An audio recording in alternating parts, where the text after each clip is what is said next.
Welcome to Conquer the Clutter on August the 17th. Do you believe it? We are 3/4 of the way through the summer. But it is great to see everybody and to continue what I hope will be the last podcast. We might not get through all the material on focus. All right. I want to show you the book that I've been working from just for ideas about how I want to take this information, because focus is very important for reaching your goals to declutter. Absolutely. And most other things in your life. And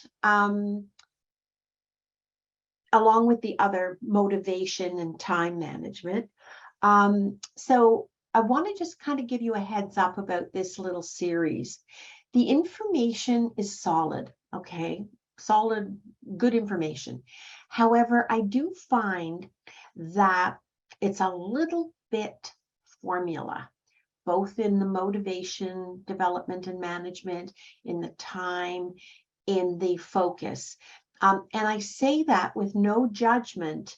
It's more a matter of timing of when, if you're ever thinking of getting this series and just kind of giving yourself that as a resource that you can go over periodically, I want you to consider the timing, because one of the things that I believe is that when this community joins me on Wednesdays, it's because well, you like me, but also the difficulty that you're having putting into effect and managing on an ongoing basis is the challenge. So it's not helpful, all right, to have a book give you good information and then say, okay, now that you've done that, this is all you have to do. And now that you've done that, we can move on. And you're left thinking, okay, there should have been another chapter or 6 here in between those two statements. All right. So that's the one drawback that I have about this series. Good information, but if you want the information, go back to the podcasts and listen to the information. All right. And then at some point, if you want to use it as a greater resource, fine and dandy. The other thing I am very excited to tell you about is that I'm working on, of course, the next 10 podcasts. This, I think, is going to be the next series, and it's on the legacy of trauma. All right. Now, trauma comes in many shapes, sizes, and forms. Trauma is really, in my opinion, about the way, not just what happens to us, but about the way we extract meaning from that event.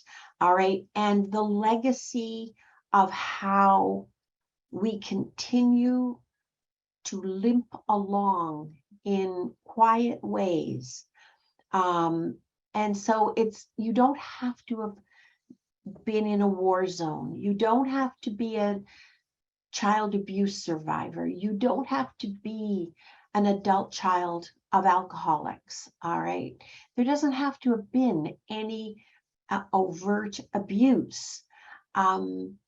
If you feel that you have been injured, and from time to time it comes back and bites you, frankly, or distracts, interferes, undermines, puts you on another resistance. You know that in Jane Berka's book, Procrastination, she's talking about the fear of being controlled.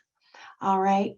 Well, quite often, those individuals had helicopter parents, maybe well-intended, but, they were so supervised, so controlled.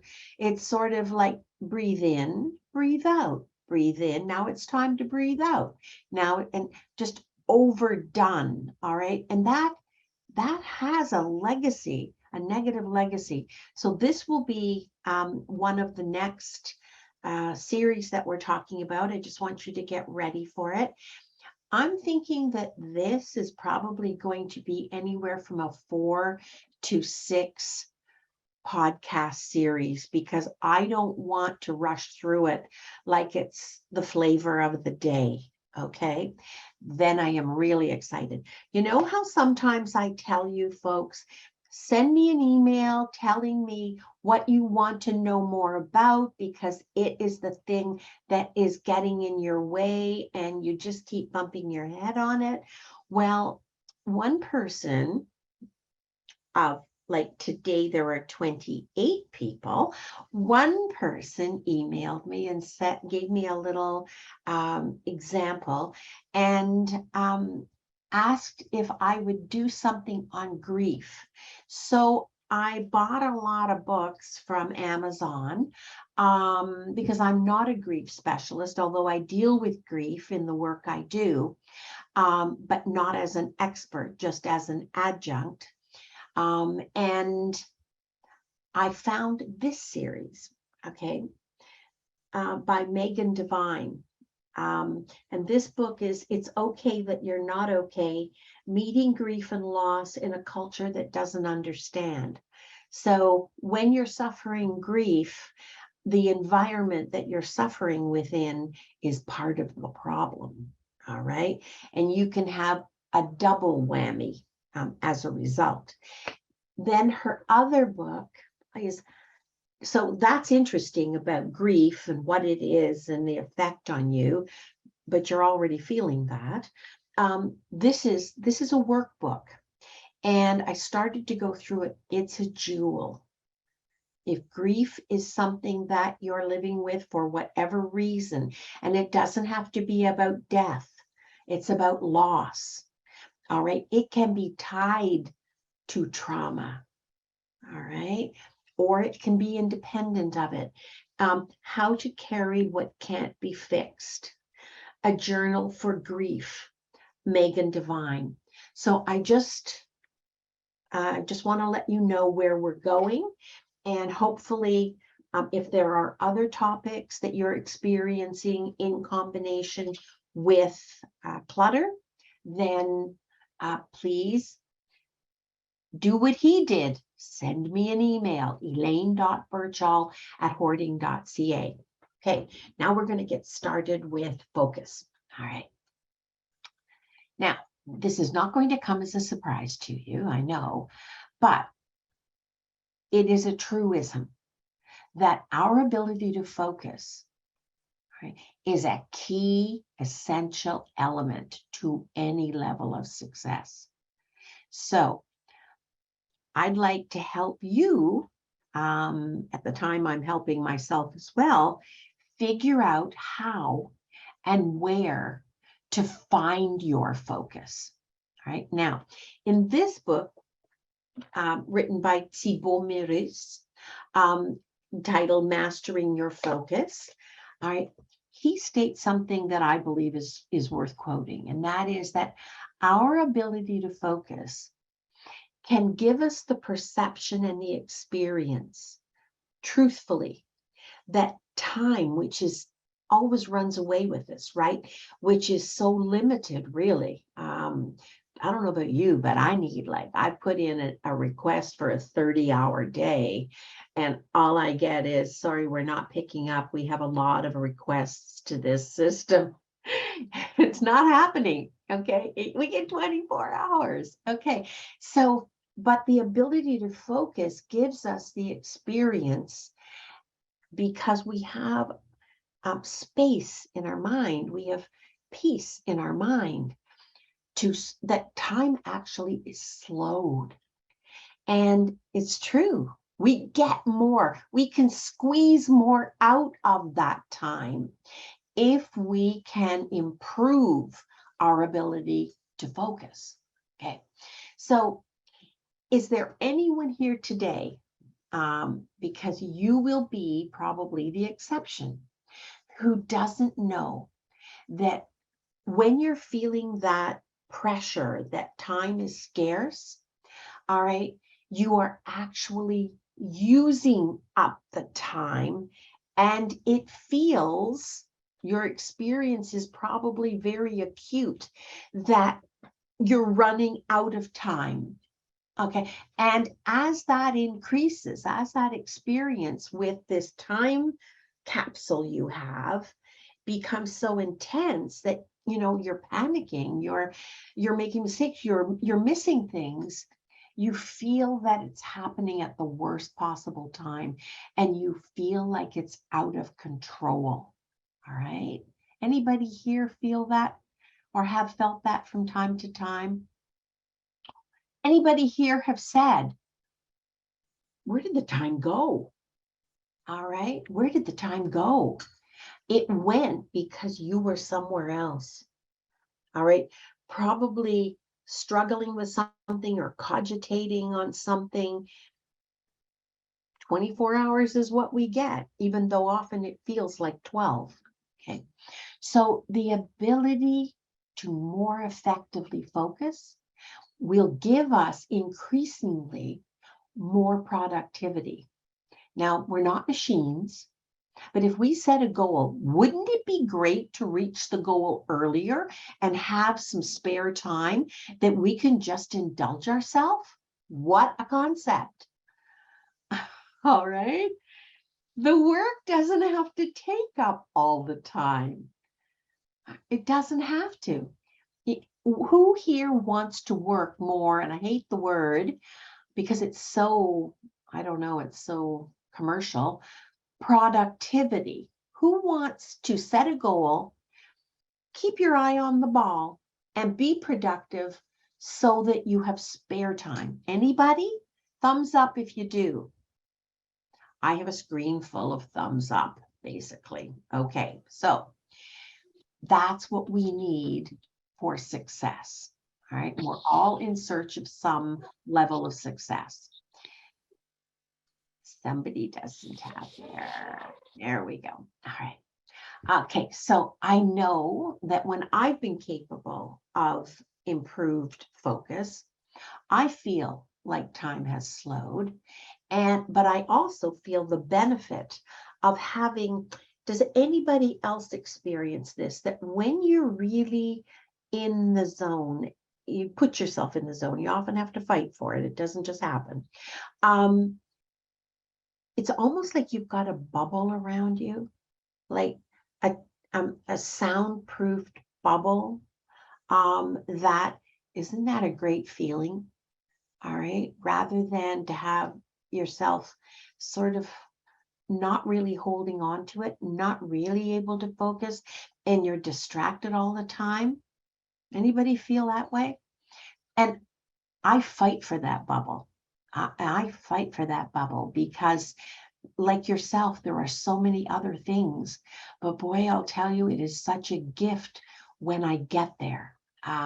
So I invite you now to give yourself permission, all right, to do whatever it is that's legal, all right? Do whatever it is that's legal to give yourself whatever you need. That when you say, I need more focus here, that you can create that bubble, that you can move any other distractions, not out of the realm of your responsibility or what you have to do, but just give yourself permission to good self-care, establish that bubble, and then stay in it. All right. There will always be other existing challenges at the same time. Just understand that. Choose what you're going to give yourself to. Now, some of those other challenges, all right, are things we live with. I know that the more I get stressed, or the more I allow myself to feel like a rat on the wheel, I've discovered that I don't think I do have OCD, but it's amazing how I get a little bit of a flavor of it, particularly around order. All right. And when I feel like I'm running on my tippy toes, I start to get distracted and I start to get just maybe a little tiny flavor of ADD or ADHD. The rest of the time, not so much. But under enough stress, I do. Just hold on a second. Somebody has joined us and they're not muted.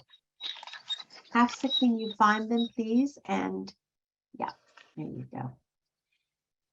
All right. So those other challenges at the time we're fighting for focus, all right, could be depression, could be anxiety, could be ADD, could be ADHD, could be grief, could be residual from childhood, residual from bad relationships. All right. Know that it's still, however, that focus. All right. It's about what you choose. All right. And I'm going to ask you to choose yourself. Just choose yourself. It still is possible. All it means is that the incline on the hill that you have to climb, all right, to get to the top where the bubble, where you can enter that bubble, might be slightly steeper. Go back to the ADD, ADHD, depression, anxiety podcasts. All right, they're in the library. Put your earphones on and just listen to them while you do something else, just to refresh your memory on what the strategies are that you probably already have. You're just forgetting some of them. All right. And then engage in that to lower the incline of the hill for yourself. All right. Because that hill is part of whatever challenge. So right now, I want people to take out a pen and paper, and I want you to write down today, just today, what is the biggest challenge you have today? Know that that challenge you have today has an incline, all right? And so get ready for it. Okay, now, in between that hill and the next hill, okay, you clear, I want you to find that wonderful feeling that you have cleared the lowest hill to this focus bubble, all right? And I want you to commit to being even more deliberate in ways that are meaningful for you, all right? The periods in between that challenge and the next challenge on the way to your goal, all right, might be more intense, all right? They might require you to concentrate even further. But when we don't give ourselves adequate self-care in that interim stage, because the whole way to this goal that you want for this challenge you have today, whatever the end product of that's going to be, the success, how you're going to measure success, it isn't going to be just climbing the hill. There will be a break. What are you going to do in between? Are you going to give yourself a break? Are you going to engage in good self-care? And what does self-care mean to you? All right. So I'm speaking now to the people who, when they have a challenge, they don't give themselves permission. Okay, they feel guilty. They feel like they're distracted. They don't understand that getting to the top of the hill is a series of slower, lower hills with a plateau in the middle between each one of them. You need to factor in being kind to yourself, being non-judgmental, shutting down the voices on the committee that start giving you rules or start judging how well you're doing. All right. What now, under that goal today, I want you to list 2 things that for you would be replenishing, that are available, and involve good self-care. And then in between, whatever the next challenge is on the way to completing that goal you've written down, I want you to go to your list and I want you to do one of them. Do one of them enough that you've put steam in the tank. All right. And never mind that I'm not finished. I can't. That's why I ask you 15 minutes at a time. And in between those 15-minute intervals that you're actually focusing and working on whatever the goal is you're looking for, you engage in good self-care. And that way you parse out the day. And at the end of the day, you will have accomplished a lot more than you would have by beating yourself up, okay, and nagging yourself and judging yourself. And you will have more of positives in your day. Your day won't just be about work. Reason that's so important is if you make the day about just the work until it's finished, and you do that habitually, you aren't kidding me. You are not going back to that. All right, because it is just normal human behavior to avoid something that ended with a feeling of, yeah, completion, but a noxious feeling of, I don't have that much steam in the tank. But you won't have that sensation if you break it up with good self-care, reasonable little injections of good self-care. You define good self-care. Now, when you're defining good self-care, be really careful, all right? Don't make it about something that you find compellingly distracting, like Facebook or online or Netflix, or something that is designed to draw you in and keep you there. All right. Many of the social media programs and apps and sites, many of the Netflix and YouTube and all of that, they're a little bit like the slots at a casino. All right. Do you remember when we discovered that Sesame Street was really great? Kids were really engaged. And then we found that actually what we'd done is train a whole generation of kids for immediate gratification. And then if it wasn't that they couldn't actually attend because we were feeding a different appetite in a child. And while they were learning, they were only now capable of learning for very brief windows, even when it wasn't age appropriate. All right. So be really careful when you're choosing good self-care that it isn't something that for you personally is so seductive that dragging yourself away from it to clear the next small hill is not likely to happen. You know yourself, you know the things.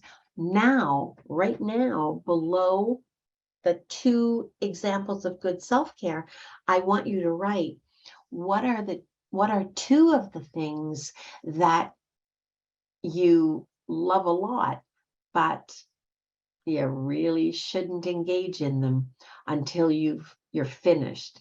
Write those down. Okay, those will be the 2 precautions. What are the 2 precautions that you need to keep an eye out for yourself? That once you start those, that is going to be a long, drawn-out story. It isn't going to be an interval of rest and happiness and joy and relaxation and replenishment. Okay. So, Thibaut Meurice quotes a study conducted by the University of California, Irvine, that on average, it takes about, now, I think this is an underestimate actually, 23 minutes, all right, to return to a task after being distracted. Has anybody how many people here would agree that 23 minutes, maybe a little longer? Okay, maybe because we stepped into the pothole of one of those two things we need to be precautionary about. All right. So it's, you know yourself. Don't go for the seductive. I think 23 minutes might be an underestimate. So our ability to focus, all right, allows us what we need to develop a skill, and whatever other skills are involved in the end result being success. Focus is like the fuel that makes it possible, and adding increased, and test yourself. All right, set a timer and see if you can increase the focus time, and at what point do you start to get a little frayed around the edges. Then, to thine own self be true. All right, that should be at the point you're at. That should be your limit. All right, that should be your limit. And gradually, very gradually, see if you can increase it. Not because you're going to need extensive periods of focus, all right, for every single project, but because you're going to then know what your limits are. All right, you already have a wisdom and an ability inside yourself. Sometimes we don't actually use that ability that we innately have because we don't spend any effort to understand what are our optimal conditions for focus and what are our limits. That's why I say 15 minutes at a time, especially when you're getting started, and almost never, okay, unless your foot is to the fire. I really suggest that at any point in time, you only allow yourself one more 15 minutes.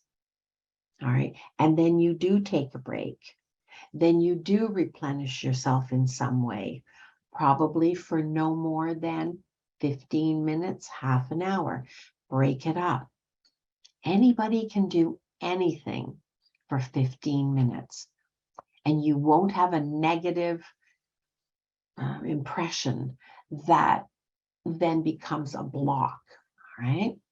Okay, so when we're in more control of our ability to find, develop, and hold on to focus, then we've developed a scale for when a project is more intense or more long-term. That's going to give us a really effective, accurate tool for how long it's going to take. All right, a realistic expectation of how long it's going to take. How many people here have fallen into that rut where you say, oh, this has to be done. Oh, that's a half-hour job, right? Yeah, and a half hour later, you're going, huh? And you find that the darn thing took you 4 hours or 2 days. Okay, what I want you to do is exactly what we just talked about. In increasing periods of realistic, truthful time, see what your initial focus limit is.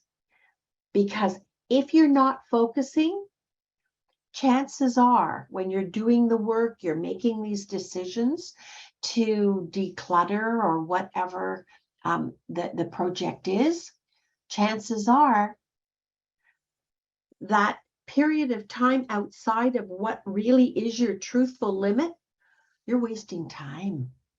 Anybody find that you get distracted and you meant to work for, you said 2 hours?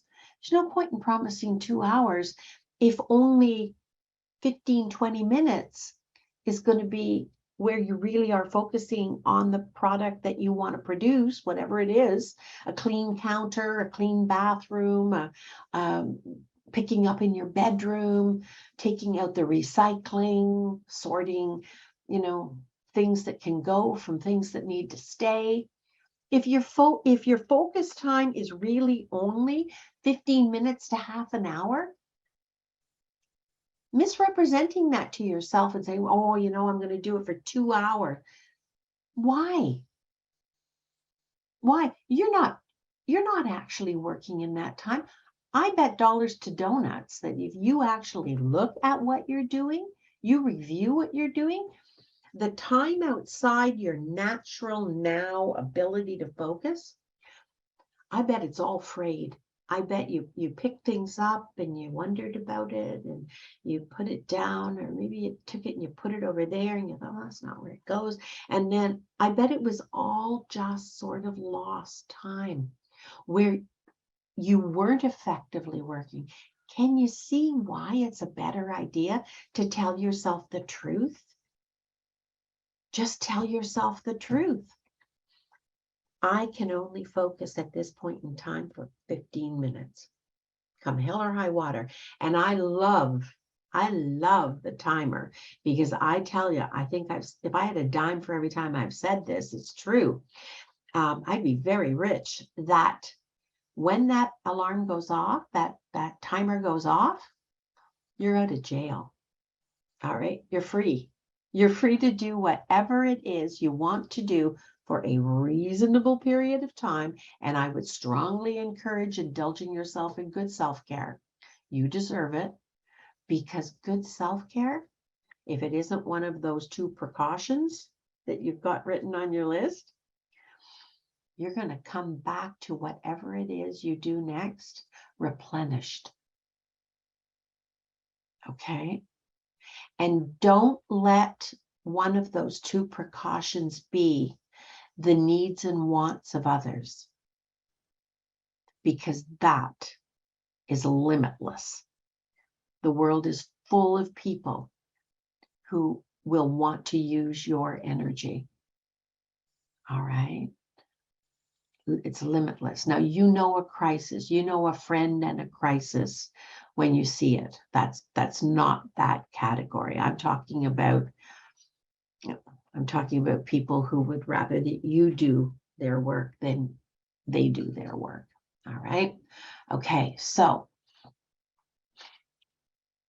has anybody here had the experience that they try to focus, they do a little of it, they're not satisfied, they stop, they're trying to make decisions perhaps, all right, on what stays, what goes, is this useful, not useful, do I love this, do I not love this, what is this, where did it come from? And because they're not really focusing with a system, which is why I developed Elaine's scaling system, because you're being true to yourself. You actually have a format that you can use where you need to engage with yourself and what is true for you. Values, beliefs, and sentiments, all right? If you don't use that optimal focus time, 15 minutes, say, and you don't use a system that you find productive and helpful. Anybody ever had the experience of feeling like they're a rat on the wheel? You're around and around saying, geez, was I not doing this last week? Like, again? Will this never end? How, when you don't allow yourself to be true to yourself, what is my limit and what is a system that I believe in, okay, that I can use, it's productive, It works for me. When you don't combine those two things, did you think it was going to turn out differently? Did you? All right.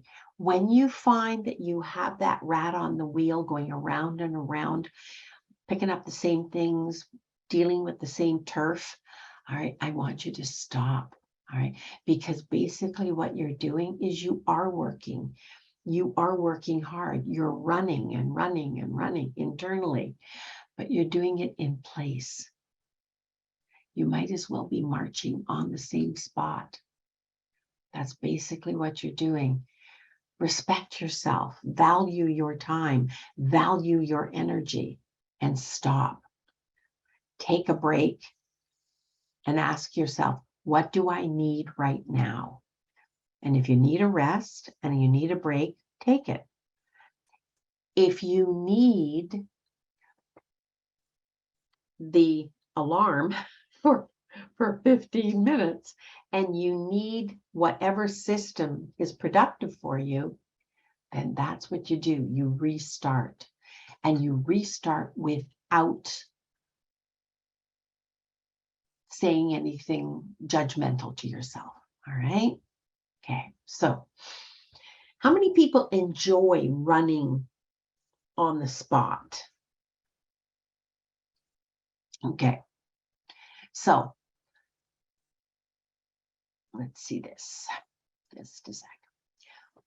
When we develop that skill to be able to focus deliberately and intensively, and I define that as chasing away all distractions. They still come to mind, but I'm talking back to the no, no, no, no, no, no, no, no, no, no, no, not going there. All right. And you do it in a way that is realistic for you for the time required. If you do that, you will achieve more results. Those thoughts are still going to come to you, but you need to have something to say back to them that's meaningful to you. Okay.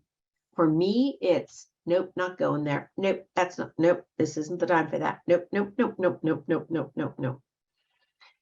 And then I just, where was I? What was I doing? Where do I need to go next? All right. I give myself direction. All right. So it'll take a lot longer than necessary if you don't. You'll still complete the task, but I would love to see every one of you complete your task, not just in the most efficient time, but in as little time as possible. And then with the time that's left over, now I want you to take those papers again, okay? That paper and pencil or pen. And I want you below the two precautionary things that you need to watch out for. Do not take a break doing these things, all right? Now I want you to put down two things that you would really look forward to doing. That would be like a staycation holiday for you. And that they're realistic. They are available to you every day. All right. How many people here, if you don't accomplish enough during the day of what you set your mind to, feel guilty and don't allow yourself to engage? Mm-hmm. Mm-hmm. And all while doing this, here's another little thing I just want to put on the table. There are two forms of locus of control, okay? One is external locus of control. That means that you are guided and you allow yourself to be most heavily influenced by what other people say, what other people think. Another more authority, you put them in that role. They don't have that role in your life naturally, legitimately. You give them the authority to tell you to decide. And sometimes you even, it's a slippery slope when you want accountability. because that's something that you personally respond well to, okay? If that's a motivating factor for you, accountability, that's okay.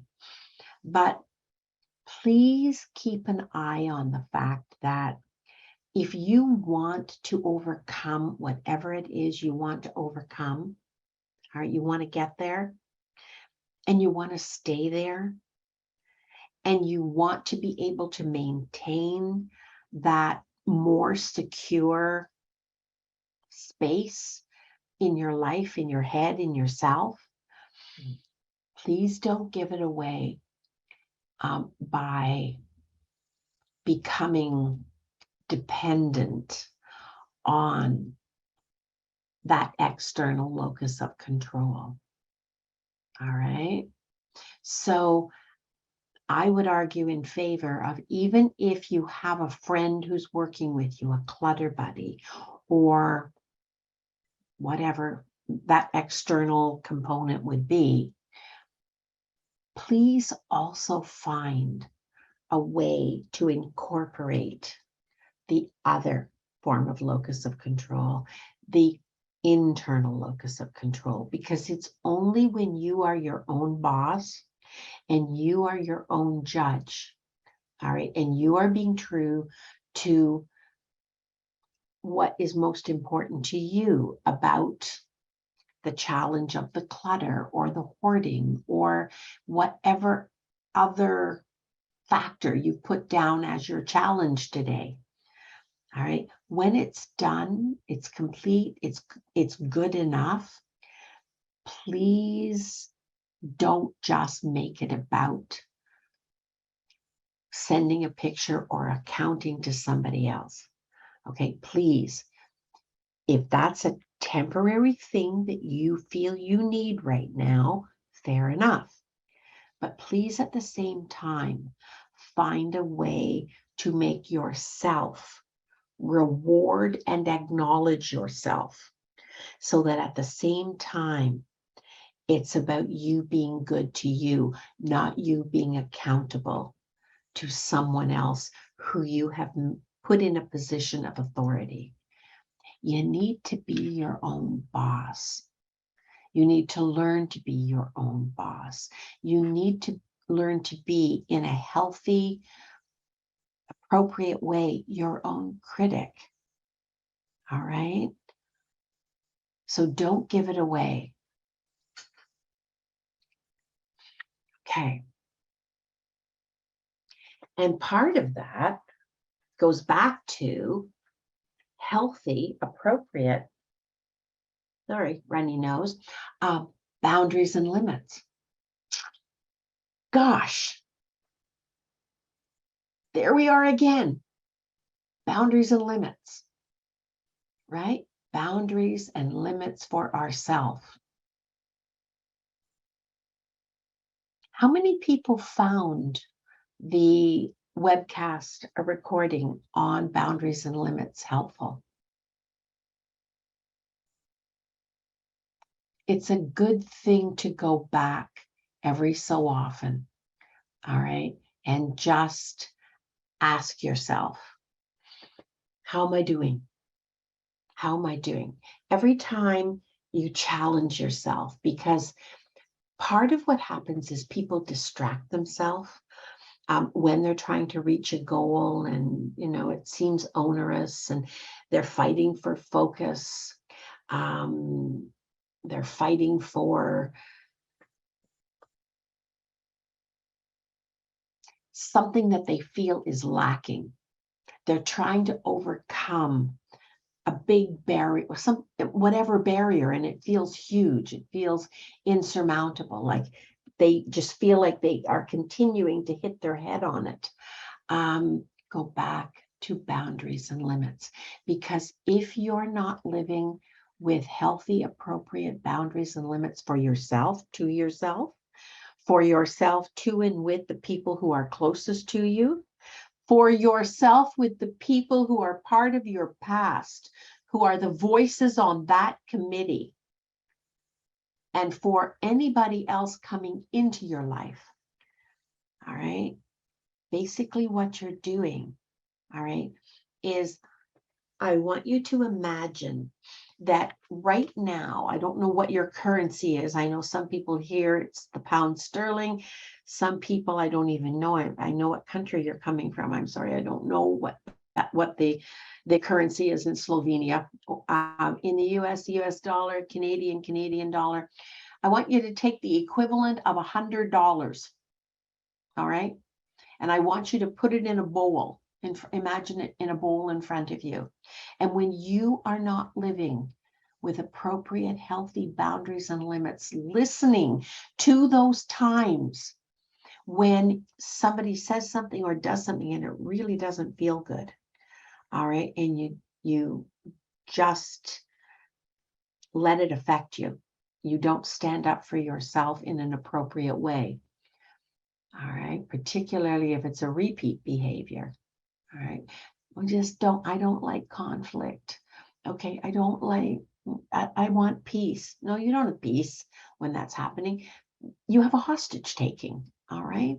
In a minor way, you have a hostage taking when you don't stand up for your own healthy mind and body and spirit. Now I want you to know that I want you to light a match and I want you to burn up that $100. Because that's basically what you're doing. All right. Your worth is worth more than $100. I'm not saying that. That's not the conclusion to make here. But that money in a dish, okay, we are a contained entity like that bowl. And that money in that dish, all right, is like our self-worth. And basically, we're burning it up, we're giving it away, we're letting it be damaged, and we're forfeiting it. Which means then, and don't think this has nothing to do with focus, because when you're fighting that battle internally, that self-worth battle internally, why would you make an effort if you're not worth enough to yourself, or you're not reminding the people who care about you the most, maybe legitimately care about you the most. You just happen to be when they're having a bad day, or they always have to be right, or whatever it is. All right. Every time you burn that $100 in the bowl, all right, you have to re-earn it. Every time you allow your self-respect, your self-worth to be injured. We're not talking about every little quarrel. All right. Every time you do that, you have to reestablish and re-earn your self-worth. It's not like you have a bottomless pit of it.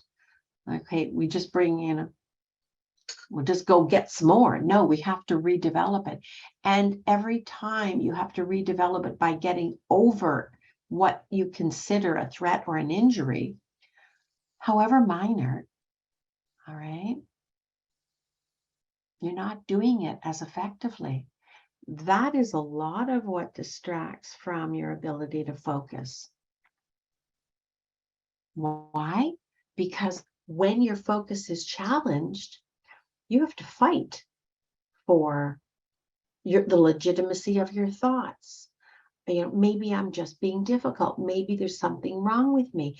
Maybe I don't deserve it. Maybe as soon as you go to maybe, all right, you do not have a secure bubble where you can just relax and focus and work in a deliberate way to whatever the goal is for you today, big, small, or somewhere in between.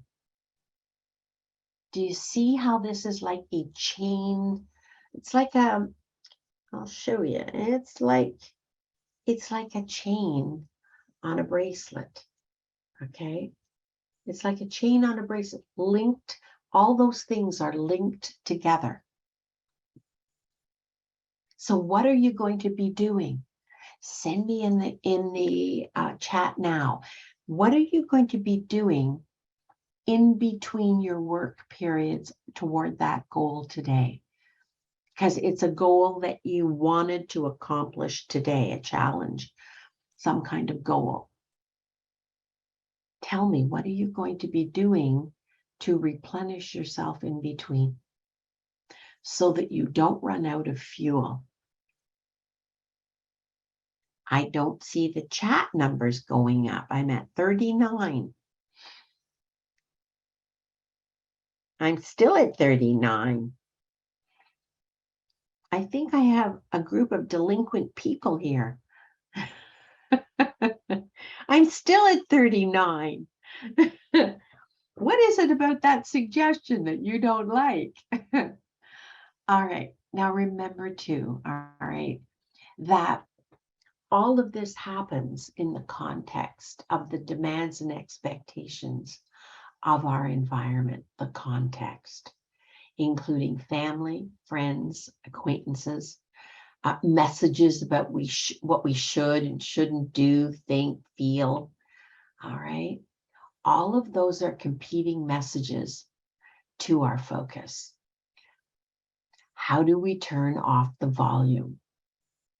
And it costs us, and I'm still at 39, our attention. It costs us our attention, our energy. It puts in jeopardy the things that we already have habituated, intentionally or unintentionally.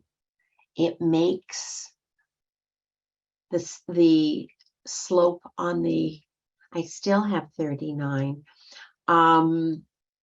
It makes the slope on that hill that we have to carry, we have to walk, we have to get over. All right. It makes it steeper. So don't just say I got 40, yay. Don't just say that there are things you know you could do. Actually do them so that at the end of the day, you have as much energy as you had when you started. And you have as much self-worth as you started the day with, if not more. All right. That, I know it doesn't seem connected, but that will make it a lot easier for you to put the effort into developing the skill to focus. All right. So let's have a look at some of these comments in the chat. Oh, thank you, Leslie. She says I look beautiful. Should have seen me when I got back. Oh, I have something to brag about. So I told you about gorilla trekking. So I want some ideas from you. Send me emails or you can put them in the chat box. I'm going to be doing, I don't even know what it's called, but like a long day-to-day video. Okay. And as soon as I have my lesson on how to use this camera that I bought, I'm going to start recording little snippets that are going to, Braden's going to patch together. And it's going to be about the challenges as well. And so I want a name this is for social media. I want a name for this. Now, one of the names that I thought would be Old Broad meets Bucket List.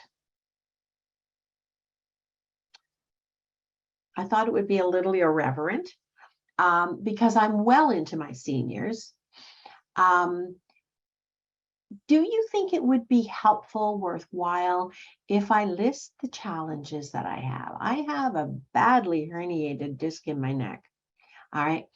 I have a 4-inch titanium rod at the base of my spine, which means that my hips don't work that well, which means that my knees don't work that well, which means that my feet don't work that well. I have a left ankle that has been broken twice in the same place. I know, it's a hoot and a holler. And as a consequence, I've gained pounds that I really, biologically, according to my height and frame, should not have.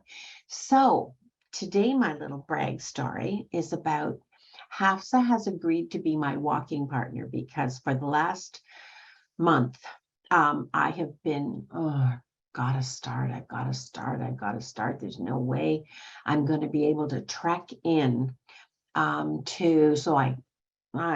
a jungle. There's just no way. That's a joke. Not going to happen. But it has to happen. So I wrote to the people at Exclusive Gorilla Trekking that I'm going with and asked them what would be the minimum distance that you have to walk. And I'm guessing that it's there, but not back, 3 to 5 kilometers and above. I know.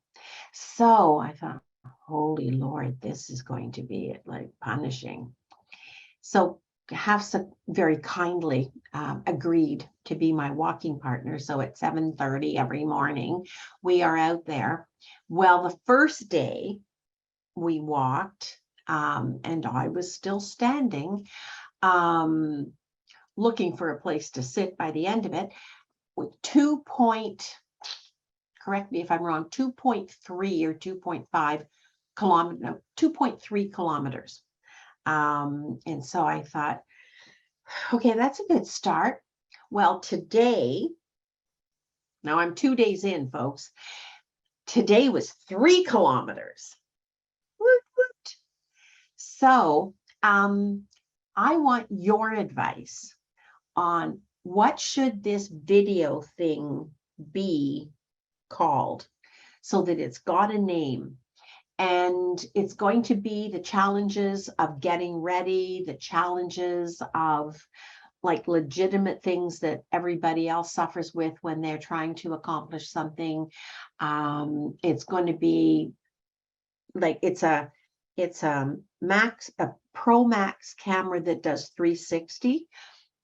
It's going to be about trekking in through the jungle. It's going to be about sitting with the gorillas. It's going to be about dragging your exhausted behind back home.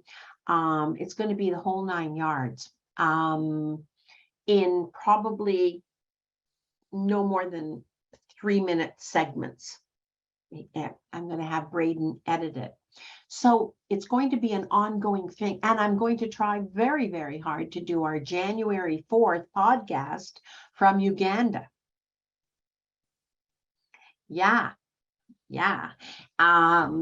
So help me figure out what would be a great name for this video series, and anything else that you think would be important to include. I'm also going to be speaking to, I hope, the Wildlife Federation in Uganda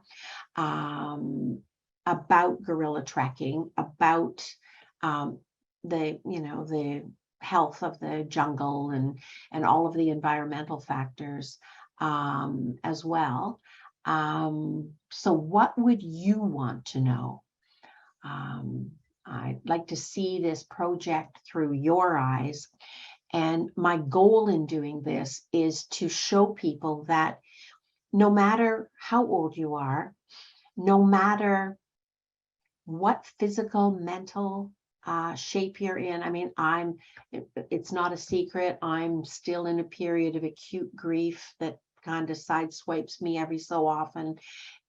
I'm the same human being that you are. And so what would be meaningful as an illustration, a motivation for you to see how to overcome the challenges or the setbacks that you have on your way to your goal.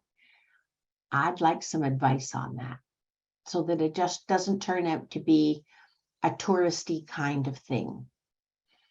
All right, this is not a travel log. This is about today. I think I'm going to die because I had to walk 7 kilometers. All right, today I resisted taking the sedan chair and have regretted it ever since. Yeah, this is what it took to get through today.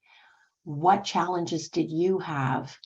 And how can this be inspirational to you to figure out what you need and go get it, make it happen for what you want to happen in your life today?